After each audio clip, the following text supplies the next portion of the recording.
Hey, it's Steve Zellinardi here with Anthony Simone and another episode of Sunshine State of the Market. Anthony's actually a fellow Canadian as well, moved from Canada into the U.S. and right down the street from us, he's actually located in Naples. As you know, we're in the Cerro Bonita, so it's actually cool that we kind of hooked up, and then we have even prior to getting out here, we had some sort of connection with the racetrack at Goodwood because I used to race there as what do they call it? Was it a master? It was an old Masters timer. class, Yeah. Yeah. So that's pretty cool. Yeah, a lot of fun. Sure. So where were you living in Canada? Were you? We were in Guildford, just north of Toronto, just north of Bradford. Okay. Yeah, just south of Innisfil. Nice. And we lived there I grew up in Aurora, and then after we got married, we moved to Barrie, and then built a house in Guildford. And before we moved here, that's where we were living. That's amazing. And you were talking a little bit too, like your past life. You were like a race car driver and the whole thing, which people know. Like I love racing.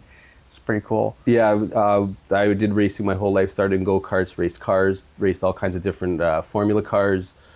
Did stock cars, the NASCAR Canada Series for 8 or 10 years. I saw that. I was on your Instagram. That's pretty cool. And did sports car racing for maybe 4 or 5 years for a couple different teams down here in Florida. But racing my whole life, and got into plumbing as I got worked with my dad as I was racing, and got my plumbing license and started a plumbing company in Canada. Maybe about 10 years ago now. That's awesome. Yeah. With regarding the racing, just to kind of touch on this a bit too, like, do you miss it? Yeah, I do miss it a lot. But I have my 2 kids. One's 8, one's 11. They're both racing, so it's no time for dad anymore. It's full focus on my kids now. That's all. You ever get in the car and just show them what it's all about? 2021 was the last time I got in the car. Yeah. So I finished first or second in the race. So the boys know that I still got it. That's amazing. Yeah, that's amazing. You just talking about your son a little bit now. We're just kind of can we talk about his opportunities in Europe or? He's a little bit. Yeah, racing in Europe now, full time with go karts. A lot of eyes on him, and hopefully things go well in the next year or so, and he keeps going on the direction he's going in now.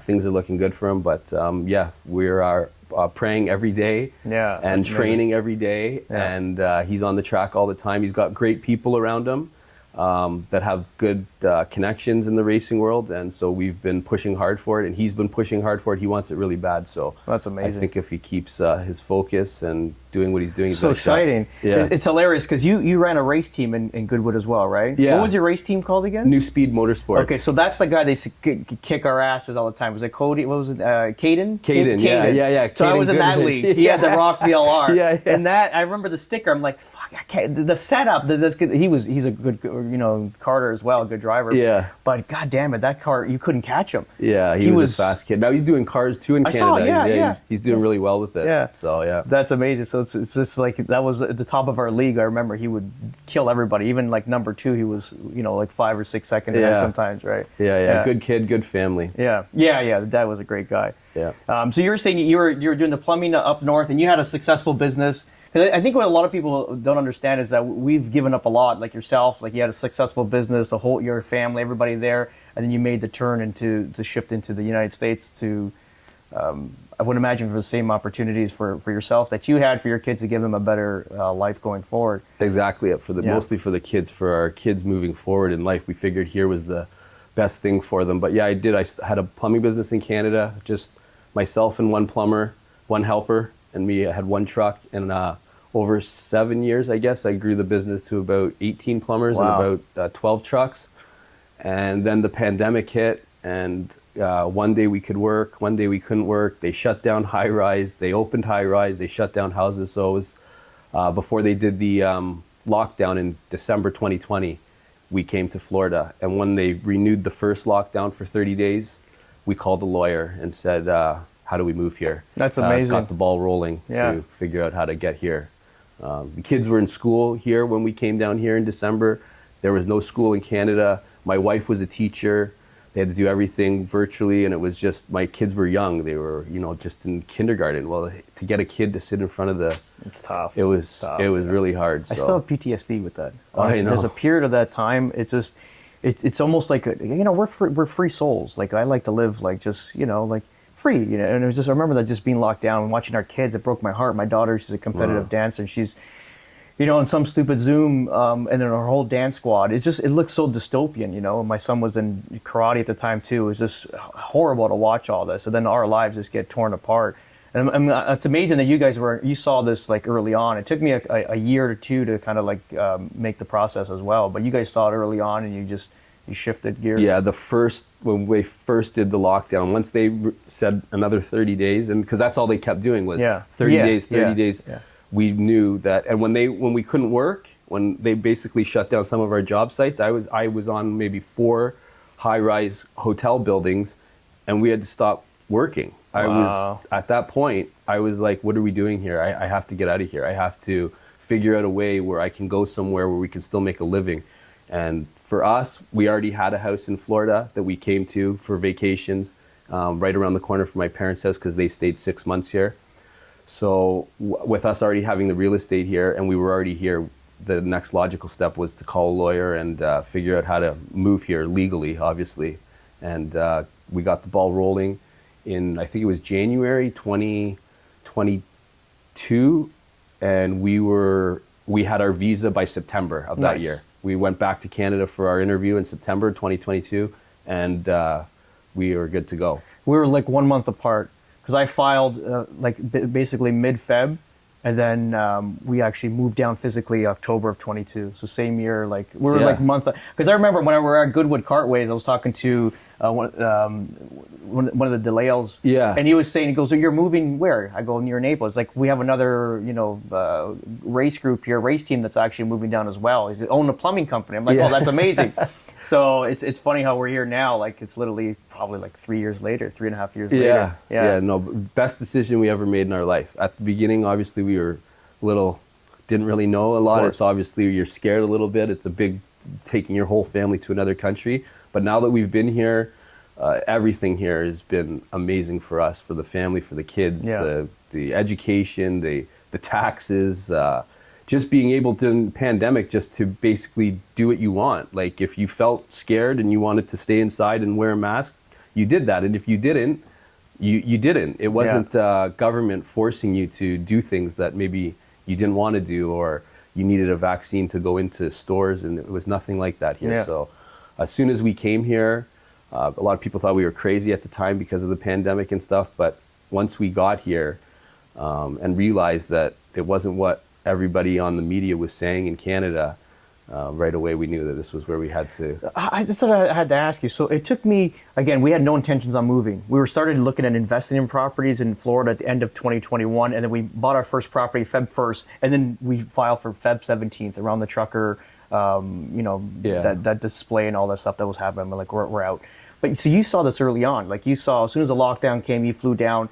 And then how did you like your information? Because I was a little bit delayed here because I started knowing about the vaccine where they were, and especially in Israel, people were fully vaccinated and they were still getting and spreading. As soon as I heard that, I go, this is like a sham, clearly, right? Yeah. And that was probably 21, I would imagine. Yeah, it was. I think the first lockdown when we first came here, it was like December 2020, and that's when they had the first lockdown in Canada. Then when we called the lawyer in January of 2021. It didn't take long to get the ball, like to get everything. By the time, in our situation, he said, you got to make the investment into the U.S. So when we called him, we told him my wife was a teacher, I was a plumber, couldn't get sponsored by an American company for those jobs. So our next option was E2 investor visa, buy a business, employ Americans. So as soon as we knew that, and we started getting proper information from a lawyer, a really good lawyer we had, we went back to Canada, put our house for sale, sold our house. 21. This is 21? 21. Nice. The end of 21. Okay. Then in January of 2022, we closed on the business here. Once we sold our house at the end of 2021. So you had this since Jan 22? January 2022, January 9th, 2022, we closed on the business here. Then they wanted us to make the investment into the U.S., which we did, which was also very scary because we invested over, close to $1 million US to buy the business. And then we didn't go for our interview until September of that year, of 2022. So it was scary for us because, you go to the interview, maybe you're not going to get approved. Yeah. But we made the investment, we did what we were supposed to do, and we were approved, and we've been here ever since. And that's amazing. That's it. I have no plans of going anywhere else but here. Southwest Florida. It's the best. That's what I'm saying. Like, we have a lot of calls. We did the webinar yesterday, and it's like, people are looking at the East Coast and stuff like that, or like South Florida. And like, for us, as a family, like, it's what's resonated. We had a call with a lady this morning, was when I said it's like living in Canada in the 80s. Yeah. People go to church on Sunday. They're respectful. They're Churches polite. Are packed on Sunday. Everyone you go to. I'm going every Sunday now. Yeah. It's and my kids are pushing me because they're seeing in their school and everything. I'm like, you know what? I'm not gonna like take that away from them. If they want to go to church, I gotta step up, and I'll bring them to church. That's right. So it's good. I'm starting. It's a whole different culture. Your people open the doors for you. They say hi, neighborly. The snowbirds, some of them are used to up north, so it's a little bit different. But a lot of the people from the Midwest that travel down here, very polite. It's like it's a dream to be down here, safe, secure. Law and order, man. Law and order. You don't want to get in trouble in Florida. You're going to jail. They'll throw the key away. 100%. Owning real estate, you got great tax laws with real estate. If you want a 1031 switch, where you can sell one asset, take 100% of that capital earned, stick it into another property, no taxes. Like, there's so many advantages here, to be honest, and we love it. Like, we've assimilated as well into the community, like you did. Yeah, the taxes. Like, I think in 2023, what we paid for the whole year taxes, we would have paid maybe in 2 months, 3 months in Canada. Wow. It was just like I was making more money when I had myself and one helper than I was when I had 20 plumbers. I just kept getting, the government was my partner at the end of the year. They were taking 50%. Wow. If you showed any kind of profit, like when you have that kind of employees and you're doing in the, $5 million a year or whatever, they take 50% of your profit at the end of the year. So what am I doing here? I'm growing my business, have more headaches, more problems, more employees, more trucks. I'm not making any more money because the government was taking 50% of my profit anyways. So you try and write everything off and not show that you're making any money, but then that gives you problems when you're trying to invest, refinance and buy places. You can't get anything. So it's like you're stuck in the middle, right? You either pay the high taxes so that you can invest, or you don't and try and keep some money. It's wild. It's crazy. It's wild. It's like 30, I think 20, even here, like the more you make, they don't tax you more. You know what I mean? Correct. You can make as much as you want. Your tax bracket's still 25 or 28%, where in Canada it was 50, 55% sometimes. I think it's up to 10 million, between $500,000 and 10 million. The same rate. Yeah, the last crazy. time I checked. Yeah.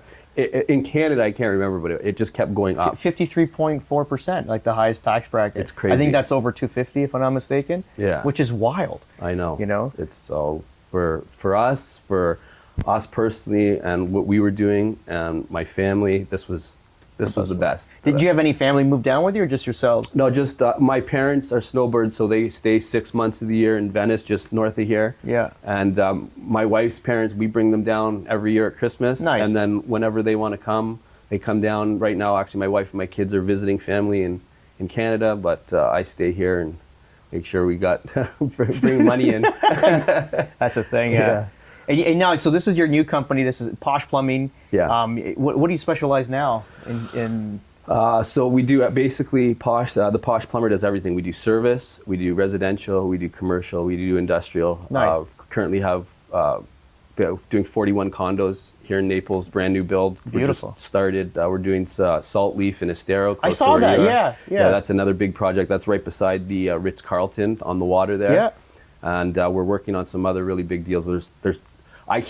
There's so much work here in Southwest Florida that I can't even keep up with all of the jobs coming in my inbox. I'm on a website called Building Connected, and it's just, I can't keep up. I can't price. I need to hire somebody else just to do pricing with me to be able to price all the jobs that are coming in daily. That's insane. It's crazy. Yeah, because you're, again, I don't know if we can talk about it or not, but there's someone that reached out to me that's going to be working for you from Canada that's moving down as well to be part of your team down here, which is awesome. Yeah, that's something else that people don't know, and I didn't really know much about it either, but on our E2 investor visa, we're able to sponsor other people to come here under our visa. Yes. So actually we did that with somebody from Canada. It's a licensed plumber, real asset to our company. And on Monday, he just went for his interview, and he was approved. That's amazing. With all the uncertainty and media saying that's the thing we were talking about earlier. Yeah, immigration, and you're not going to get it approved, and they don't want you there. When he went for the interview, he called us right after. He says it's totally opposite. He says when you do the administration wants people like him and me and you here contributing to the U.S. economy 100%. and employing Americans. You know, I have 14 or varies, but I have between 14 and 16 employees here all the time. Amazing. Providing, you know, income for the families, and it's that they want us here. 100%. It's not. It's completely not what people are saying. It's funny because you look at these little memes and stuff on Instagram, Facebook, and also, you know, whatever clips that come out on the media too. It's like, oh, you're going to get stuck at the border, and I'm hearing this. I'm like, I hear like it's like an echo chamber, right? You hear from like, oh, you can't go across the border. They're going to detain you because you're Canadian. I'm like, guys, it's not. Why are you thinking like that? It's not the case. We've been back. Yeah. We've been to Italy, back and forth, not all the time with my son racing, my wife, me. We have our visa and our passport. We show our visa. That's it. Go ahead. Yeah. It's no problem. No issues. No. Again, like even for mine, because I still run a sub-branch Remax office in Toronto. Again, I was flying back twice a month. Now it's once a month. And now we're going to probably bring it to quarterly because I don't need to be there as often. But, you know, you show your visa. Like, do you have anything? No? Okay. You're all good. Take your photo. That's it. Here you go. So and I just came back just recently, like May 2 for a weekend. I was down in Victoria Day because we ran like a little fair and stuff like that in Nobleton. So same deal, just in and out. And this was obviously off of the controversial thing with the tariffs and all this stuff between Canada and the U.S. So if there was going to be an issue, I would have found it there on both sides of the border, and it was like just an easy pass through. So I think I would imagine Canada's losing so much money right now with so many people leaving. There's so many people on the egress. It's the highest migration out of the country since the birth of it. So you can imagine how many people. That's why I read that the other day. 100,000 people since the 60s. It's the highest egress since the 1960s or something crazy like that. 100,000. I know they're bringing in a lot of immigrants in Canada, or with crazy amounts of immigrants, but a lot of people are leaving at the same time. So. Yeah, quality. They're taking in low quality and high quality leaving. That's right. Like on paper, I always tell people I should never be in Florida. Yeah. You know, the whole goal was in 2013 we were looking to buy something in Naples. It's like again, I'm only 43, but I was like when the business gets to a point when I'm 50, I want to spend the weather down here, like the time in the winter months down there here and be in Canada. But it was like never on paper should I live fully in the United States and in Florida. But, you know, with everything progressing, how Canada looks economically for the future, it doesn't make sense for my kids. No. Because I feel like even for me as a parent, if I can't give them the same opportunity my parents gave them, you know, for a future, it's like I'm not doing my job as a parent. So it's like taking, you know, how much money it costs to do all this. It's a lot. But at the end, we can already start seeing the returns on it. Not financially yet, let's just say, but I mean, ultimately with the benefits of the family, we're seeing that progression. My kids don't really know about the pandemic because we came here, and it's the best thing. They were in even in the school, with the schools that they were in, there was no mask. They went to school every day. They don't know about the lockdowns and the pandemic because they just lived a normal life the whole time. Shit, man. You were so forward thinking. I didn't think of it until like 21. I was like, this is not looking too good. It just slowly got worse and worse, right? Well, they voted in the same administration during the time. I think it was in 21. Well, yeah. I was like, guys, it's like. And then they did it again now. Yeah, it was funny. It was like they're gonna vote in a new conservative government. It's like it's not gonna happen, guys. You know, you kind of touch different people that are, you know, different views and point of views, and everyone should have their own point of view. But I was, you know, talking to different people and just not, you know, lecturing, just having conversations with people. And the data that I found talking to people was going back to the same government, and it happened. I was talking to another buddy yesterday. And he goes, yeah, you called it. He goes, you called this thing in 23, he said, or 24 rather. So, and this is like the transitional year. Like they say by 26 rather, end of 26, we're going to be in a whole different market here. Like a really good. My dad used to tell, because my grandfather, they came here for winters all the time. Back then, like he said, the values of houses just stayed the same for like ever. You were lucky if you made $5,000 on the sale of your house. Yeah. Nobody was here in the summers. Businesses would close down. Now it's different. Crazy. Yeah, everybody's here. There's like 35 million people in Florida, I think. 24 million. Yeah, it's a second or third largest state. It's actually it's got more people than New York right now. Holy smokes. Yeah, and the GDP, gross domestic product, like is surpassed Florida surpassed New York. Imagine that. Wow. A lot of those Floridian, the New Yorkers with the big the billion-dollar companies, they're all moving down here. Yeah, they all move here. Jeff Bezos moved here. Yeah, Everybody's moving everyone, here. Yeah, he's in Miami, right? Yeah, they're on the other. A lot of them are on the other. So, We like this side. It's still busy here, but we find when we go to the other side for my kids racing and stuff like that, it's on the East Coast. Yeah, it's where does he race on the East Coast? At Which Homestead track? Miami Speedway. Oh, okay. They have a go-kart track there. Yeah. So we go over there all the time.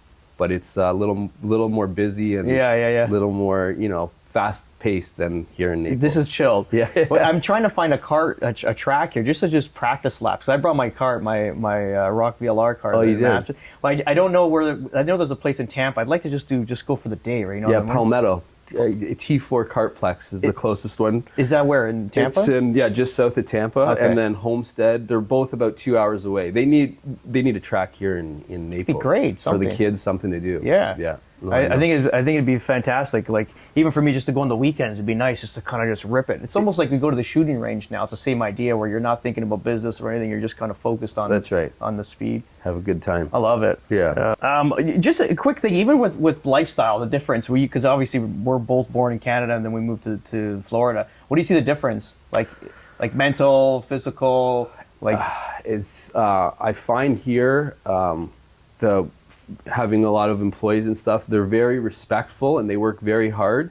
And in Canada, it's more of like an entitled, employees feel more entitled to more money, but they don't feel like they have to do more work. And I think that's because unions are so relevant and so big in Canada. And that was another issue I had in Canada, was because I started doing hotels and big jobs. Well, I had the union on all my jobs, trying to get my employees to sign union cards. And, it was just, they feel like they're entitled just because they've worked there for a year. Every year they want a raise.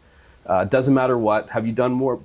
Are you doing more work? Are you doing a better job? Like, why should I give you a raise? Here, they're like, all of my employees here, every year we do a review, but if their work habit isn't better or they're not doing more work or taking on more responsibility, you can't give them more money. And they call this a work to rule state. So you work or you don't work. You can't go to a union and be like, this guy's mistreating me or this company's mistreating me. It's a work to rule state, and everybody works very hard. I mean, we try and work early in the morning because it's really hot in the afternoons here, but everybody works very hard. They're very respectful, and they're very happy when you give them more money or tell them they've done a good job. And in Canada, it was more, my employees felt like they were more entitled, more than having to do more work. We noticed that because we were building houses here as well, and we built the one house, and it was like we got it from dirt to like millwork in 70 days. I know. I had the construction cam on it. Speed and is insane. I was watching these guys do the block, the whole thing at a block, and those big header concrete beams.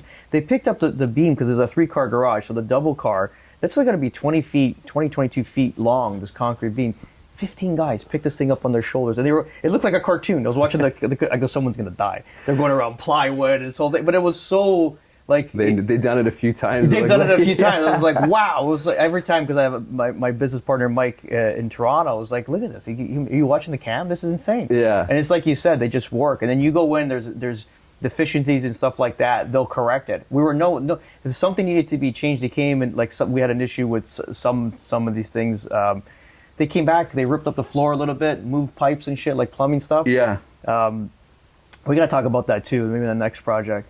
Are we too small for you? No. We do everything. Okay, I send my guys to just fix anything. We should put you in touch with my other friend too. He's from Canada as well. He had a big, well, not a big, but actually he's 92 employees now back in Toronto. I just spoke to him.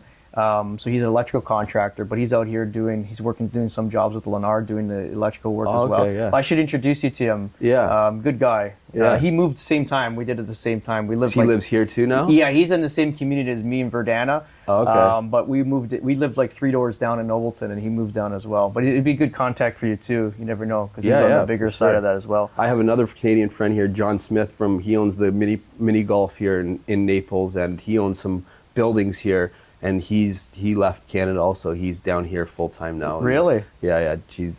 I know a few people. People reach out. People told us when we first came here that we were crazy because of the pandemic, and people were dying like flies and dropping everywhere. Yeah. And then it was funny, like a year later, they're like, "You guys are the smartest. 100%. You guys did the smartest. You're the thing first ever." adopters. Yeah. Yeah, 100%. So it was funny to see the different perspectives of people, and it's all just because of the media, what the media tells you on 100%. TV. When you watch CP24 and these things, man, it sounded like, you couldn't walk down the street in Florida and you were dying. Oh my God, you during thought the it was pandemic. My buddy that was talking to you now, he came down right when they're closing down too in January. He stayed here for like 3 or 4 months as well. He just he was like rented a place or whatever. He didn't go back. It was, and for us, so we just, my wife and I, Kathleen actually did all the work to get our visas and stuff, and it was a lot of work, and it was money. She's driven. I spoke to her a couple weeks ago. Yeah. And she's like, oh, I was talking to her. We got to get together with the families, have a barbecue or something. For sure. Just we'll hang out. It'd be cool. Yeah, for sure. Talk to me about racing. Yeah. I love racing. Yeah. My kid, Rocco and Leo will fill you in on all the racing. Yeah. They love the racing too, but people, we want to find out things for ourselves. We just didn't listen to what people, they told, oh, you can't fly.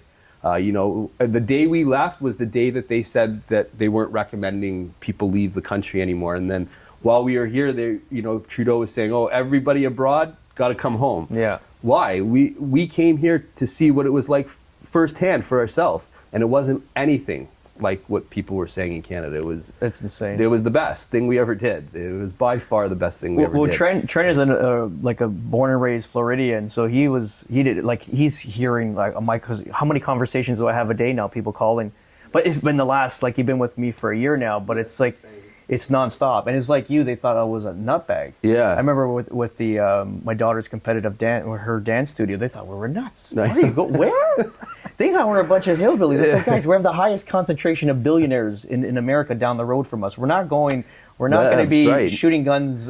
They say Naples is the highest per capita billionaires in all of the United States. Yes. It's crazy. Yeah, and it's your playing ground, and I get to play there on the weekends and stuff like that, which is amazing. Yeah. So now it's like they're calling us and they're like sort of tucking their tail, which I don't mind. Like it's like it's doesn't make sense. That it should never have made sense, but now people are coming to a conclusion, right, that this is the right choice for their future. Like even the lady that I spoke to today, same thing. She's like, we got to get out. I don't feel confident and comfortable for the kids, remain in the country. And everyone's kind of looking at the same thing, where their kids to kind of make that move outside of Canada. Because I was even that webinar last night that I hosted. It was like Canada's got the same colors, but it's a different fabric now. It's not the same fabric. That's right. It used to be suede. Now it's like some vinyl. It doesn't make sense anymore. The colors are the same, but it's definitely a different feel. 100%.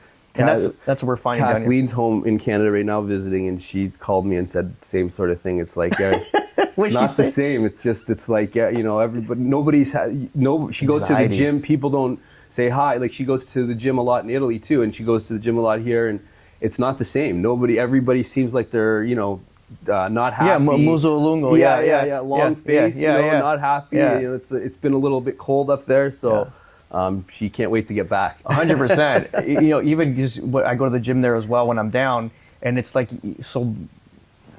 I used to wear like a American shirt too. Like sometimes I have these freedom shirts and shit, but I can't wear them anymore. I don't want any conflict. But it's like you can hear just the anxiety in the air. If I'm in the steam room, it's all about this fucking country and this whole thing and blah blah blah. Did you hear about this? It's all anxiety based. Yeah. And then I'm on the treadmill and there's someone beside me talking about something there. Then if I'm working out, it's like all this anxiety build up, and this is just one little area in 1 hour. Yeah. So imagine it's almost like Ghostbusters. If you want to put it like a simple term. Remember Ghostbusters 2? They had that slime underneath the sewers, and it was making everyone angry. It's the same idea. Thing. They're literally living in Ghostbusters Part 2. It's just like. But they voted the same government back in. So if nothing changes, if nothing changes, like 100%. I don't understand what, so that's the other thing, me going back there and, realizing that all these people in this country voted after 10 years of everything that happened. They did the same thing. They got tricked by Carney. Oh, Carney's going to be different. It's not, it's the same. It's the guy that wrote the book. He literally wrote a book about it.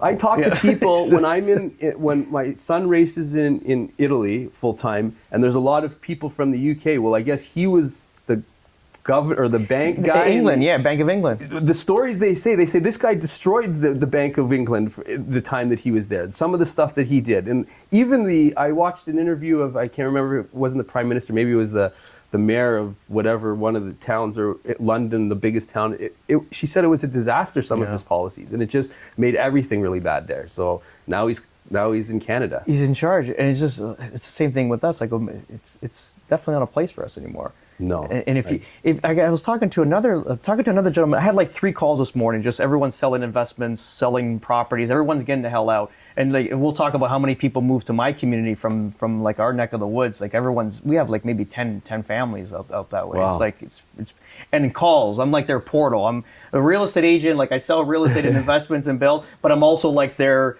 like chauffeur into the country kind of thing. Like advisor. That's it. I'm like a guide. I'm like, I sell real estate, but I can tell you as much as I can.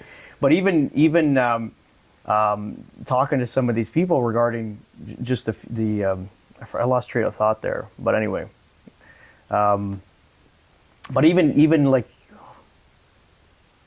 it's exactly this. Look, I said, you don't have to be very intelligent or read economics and kind of like, understand the bills that are being passed. Look at just what around you. This is standards of quality of living. That's right. I remember I drove down from Bolton down to Toronto, literally on the highway going down on the QEW. Everything's degraded.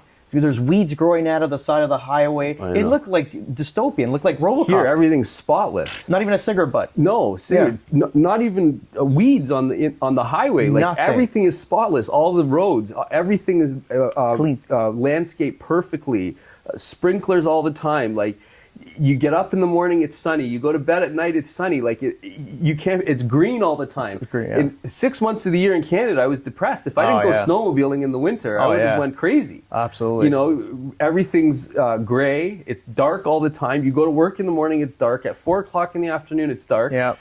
Here, I know we're further south, so we're not as late with the sun in the summer and not as early. We're more like, kind of even throughout the year, but it makes it. You get up in the morning, you feel good, and you're good all day. 100%. Even now, our physical activities, you go running anytime you want. I can go cycling.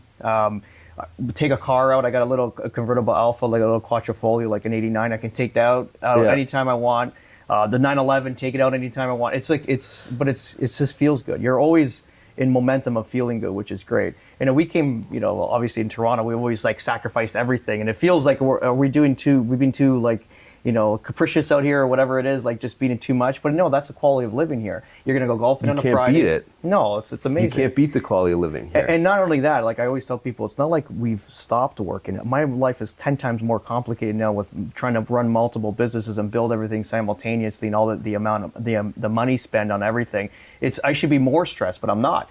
It's because, we have a great environment. You can kind of rest. Have a good rest when you need it. Yeah, you that's go by right. the pool, the amenity center. It's pretty cool. All the gated communities here, and you walk down. When I walk every night around the subdivision. People, hey, how you doing, or whatever. Very friendly. And my kids, they love being here. They love going to school here. Everything. I don't have one thing that I can say is a complaint of here. Any one regret? Anything like you would change? No. Nothing. No. Somebody asked me that the other day. I'm like, I don't think so. The only thing is my accountant. Not the one in the webinar. Alan's good, but just the actual accounting firm for the egress tax. The only thing I would have changed differently, but again, highly recommended. It was like I did my due diligence. I've interviewed 2 or 3. It was company split up between, and they left me, stranded. But it was kind of brutal. No, we did. We had we got hooked up with a good lawyer. He was amazing. My wife did most of all the work. I didn't of the immigration work, but we wouldn't change anything. And now we're here. We're not going anywhere. That's awesome, buddy. Yeah, we're here. Yeah. Any words for Canadians that are thinking of moving down to Florida or making the change? Like, I would highly recommend doing it. It's at first it seems like a big task, and maybe daunting to some people of actually moving the whole family, and it was for us as well. We were in the same position, but now we've hired this family from Toronto, licensed plumber, thousands of plumbers sitting at the Union Hall, no work, no new high rises going up, basically just finishing off what they've got, and there's nothing else coming up. So now we're bringing another family here, great people, and they say the same thing. They can't wait to get here. So I would highly recommend making the move. I love it. Talk to Steve about figuring out how to get here. But That's awesome, buddy. Yeah. Pleasure, man. That was Thank you. awesome. Nice chatting with you. Thank you for your time. I appreciate it. no It's problem. awesome. Yeah. Awesome.